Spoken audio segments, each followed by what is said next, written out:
And turning to weather here, we've got some pretty big ups and downs heading our way over the next several days. Temperatures definitely on the warm side right now. Some of us cool off this week, and everybody cools off next week. Let's get into the temperatures we've had here today. Definitely above average. Bakersfield, our average high is about 71, 72 degrees this time of year. We beat that by about 15 degrees today, 86 degrees. And look at the desert areas, 90s over in the desert. In fact, many of our desert towns are just about as warm as they were last week. Those areas really haven't seen much relief from the heat at all. And unfortunately, the little cool down we have this week isn't going to have a big effect outside of the valley either. Let's get right into that here. So the forecast lows for tomorrow morning, those are still looking pretty comfortable across the board, primarily 40s and 50s across Kern County. Nothing out of the ordinary there. Highs tomorrow still hanging on to 90s over in eastern Kern. Mountain areas still very comfortable, and the KRV and here in the valley, temperatures primarily low to mid 80s. So again, above average, but outside of the desert, everyone's at least in a decently comfortable range. Again, the desert areas are going to stay a little on the warm side for the next several days, but we'll see the signs of cooler weather already just by taking a look at our wind gusts for Wednesday. Eastern Kern starting to get windy already by Wednesday afternoon, and the winds really get going as we head into tomorrow evening and overnight hours into tomorrow. You can see those red shaded areas. Those are winds in the vicinity of about 50 miles per hour. So our typical windy spots through 58 there toward Mojave are going to be on the gusty side, especially as we head into tomorrow night. So no surprise, National Weather Service has issued a wind advisory for those areas, and that is ahead of cooler weather that's moving in, but it's not going to have a huge effect. Let's take a look at that here. High pressure is still in place right now, and it's not going to be much of a cool down. You can just see a little kind of wiggle in those lines. It's a very weak disturbance that's moving in. That'll drive some cooler ocean air into the valley. It's not going to do a great job of cooling off our mountain areas or our desert communities. However, if we just give it some time here, play this out into next week, we're going to see a more significant pattern shift. Much cooler air starting to move into the state of California, and that's when everyone will cool down and potentially even see a bit of rain depending on where we are. So big changes into next week. 7-day forecast here tomorrow.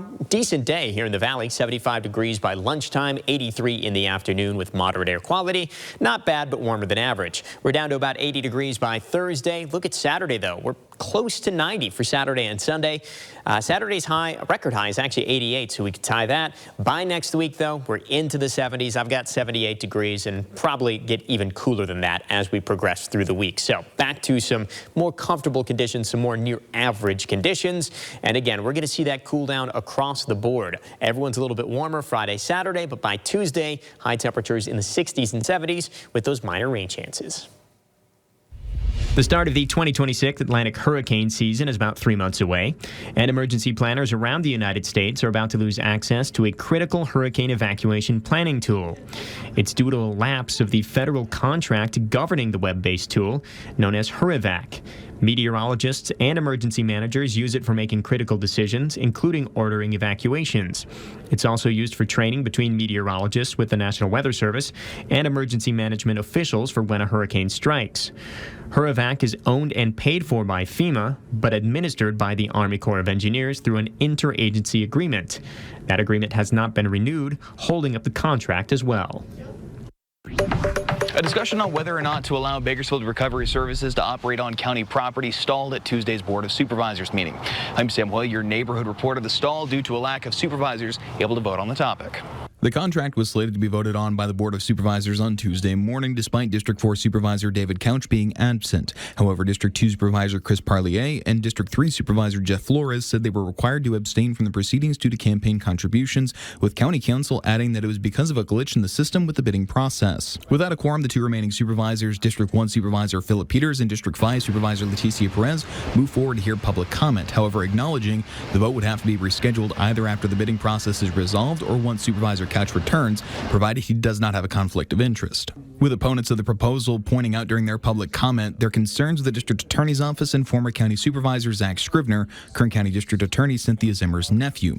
However, Lisa Kerr, a woman who sought services from the Family Justice Center under the Open Door Network, says the nonprofit did not meet her needs. And while Scrivener's matter is a serious one, the lack of staffing in the Family Justice Center is coming at the cost of victims. The fact that DA Zimmer and her family are involved in some kind of other issue, which is equally important, should not overshadow the fact that victims need urgent help. Michael Bowers, the chairman for Bakersfield Recovery Services, saying that BRS is now caught in the crossfire trying to fill that need. This is not a multi-million-dollar contract.